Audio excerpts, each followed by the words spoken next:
राजेकर कार्यालय के सभागार में टैक्स फेडरेशन की बजट पर एक बैठक हुई, जिसकी अध्यक्षता एडवोकेट अरविंद कुमार सिंघल और संचालन हिमांशु मेहरा सीए द्वारा किया गया।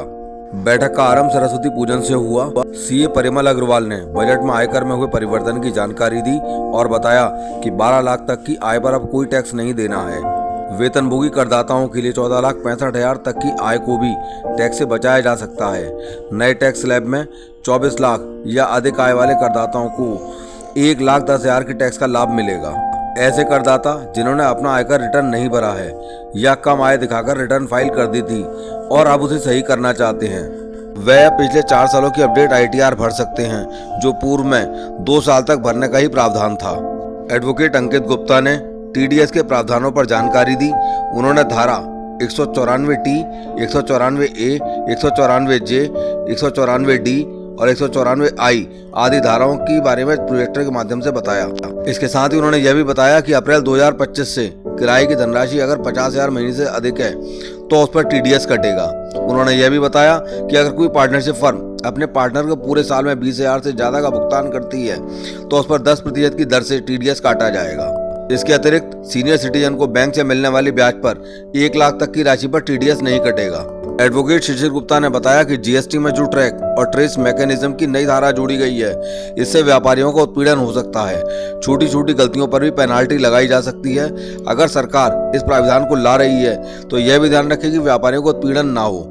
निखिल गुप्ता अधिवक्ता द्वारा GST के मेटल स्क्रैप्स के TDS संबंधित नियमों को विस्तार से बताया गया। सभा में विनीत किशोर जैन, CM अग्रवाल, उपदेश चंद्र अग्रवाल, अनंत अग्रवाल, राजीव रस्तोगी, सुनील वर्मा, राजीव जौहरी, अतुल अग्रवाल, राजीव टंडन, दिनेश चंद गुप्ता, नसीम नवाब, शाहिद हुसैन, अमर शर्मा, अतुल सक्सेना, गौरव गुप्ता आदि अधिवक्ता उपस्थित रहे। आपको सभी लोगों को विदित होगा जैसे कि अभी हमारी माननीय सीतारमण जी ने, वित्त मंत्री जी ने 1 फरवरी को बजट पेश किया है जी। तो हमारी ये टैक्स फेडरेशन है जिसमें मुराद के सारे वकील और सारे CAs की एक एसोसिएशन मिली जुली है। सबके अलग अलग प्लेटफॉर्म होते हैं, तो ये एक ऐसी जगह प्लेटफॉर्म है यहाँ पे सारे लोग एकत्रित होते हैं। तो आज हम जो अभी 1 फरवरी को जो बजट में चेंजेस आए हैं उनके बारे में विचार विमर्श कर रहे हैं कि इसका जनता को क्या लाभ मिलेगा, क्या हानि होगी। और लेकिन डायरेक्ट टैक्स के ऊपर हमारे जो है CA एडवोकेट अंकित गुप्ता और CA परिमल अग्रवाल ने आज व्याख्या करी, और जो हमारा इनडायरेक्ट टैक्स यानी GST है उसके ऊपर हमारे शिशिर गुप्ता जी बोलेंगे और निखिल गुप्ता जी बोलेंगे। इसके अलावा और किन मुद्दों पे चर्चा की गई है? मेनली इसमें देखिए बजट के ऊपर जैसे आपको पता ही होगा, इनकम टैक्स में सभी लोगों ने बहुत स्वागत करा है सीतारमण जी का कि इस बार उन्होंने मध्यम वर्ग का बहुत ख्याल करा है। जो सीधे 7 लाख से लिमिट 12 लाख कर दी, इससे हमारे मैं सोचता हूँ कि बहुत सारे जो सैलरीड पर्सन हैं जिन पे एक अच्छा खासा टैक्स पड़ जाता था उनको छूट मिलेगी, और तभी सभी को कहीं ना कहीं 50,000 रुपये का टैक्स में फ़ायदा हुआ ही है।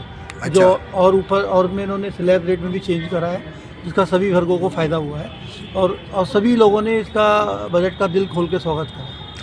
को क्या था, लाभ क्यों नहीं होता? हाँ। हम ही लोग तो टैक्स की रिटर्न प्रिपेयर करते हैं, वकील करते हैं CA। अगर हम लोग अपने आप को अपडेट नहीं करेंगे, हम डे टू डे जो हमारे चेंजेस हो रहे हैं उनको नहीं रखेंगे तो अपने क्लाइंट को भी कैसे जानकारी देंगे? तो हमें जब हम रिटर्न भरते हैं तो हमें अपने आप को अपडेट करना पड़ता है कि जो हम रिटर्न भरेंगे 25-26 में भरेंगे। तो हमें जब ये बजट पे चर्चा करेंगे तभी हमें पता लगेगा भाई क्या क्या चेंजेस हुए हैं, उसी चेंजेस के अकॉर्डिंग हम रिटर्न भरेंगे। तो ये हम इसलिए अपने जो देखिए हमारी तो कंटिन्यूस स्टडी चलती रहती है। अगर हम लोग अपने आप को अपडेट नहीं रखेंगे तो हम तो आउटडेटेड हो जाएंगे, इसलिए ये सब चीज़ें बहुत जरूरी है। नाम AK सिंगल एडवोकेट है और district income tax bar association में अध्यक्ष हूँ। इससे पहले मैं टैक्स फेडरेशन का चेयरमैन रह चुका हूँ। आज किस मामले को लेकर बैठे? आज टैक्स फेडरेशन में जब भी कोई बजट आता है, पिछले 35 साल से 1990 से लगातार हम इस तरह की मीटिंग करते हैं। इस मीटिंग में हमारे मुराद शहर के सारे एडवोकेट्स, सारे एसोसिएशन के चार्टर्ड अकाउंटेंट्स भी शामिल होते हैं। करीब 100 से अधिक की हमारी गैदरिंग होती है। इसमें हम क्या होता है कि बजट के एक पॉइंट का जो अमेंडमेंट होता है, हम जो बजट सुनते हैं और जो बजट हम पढ़ते हैं उससे बहुत अंतर होता है। बहुत सी चीज़ें ऐसी थी जो प्रोविजंस बाद में लाई जाती हैं, जो हम किताब में पढ़ते हैं। उस पर हम एक पॉइंट पर हम डिस्कशन करते हैं और एक दूसरे के व्यूज़ का एक्सचेंज करते हैं। हमारा पर्पज़ ये होता है कि कोई भी चीज़ हमारे हम क्योंकि प्रोफेशनल है, हमारा कोई क्लाइंट हमसे कोई बात पूछने के लिए अगर आता है तो उसका हम सही जवाब दें और सही उसको हम राय दें। वो ये ना कहे कि हमारे वकील साहब को या हमारे CA साहब की बात नहीं पता थी। तो हम इसमें सारे कन्फ्यूजन्स दूर कर देते हैं। किसी प्रॉब्लम होती है उस पर डिस्कस करते हैं और नए विंडोज आते हैं डिस्कस करते हैं। की लिमिट बहुत शोर लगने था 7 से लेकर 12 लाख की लिमिट कर दी, 12 लाख की लिमिट कर दी।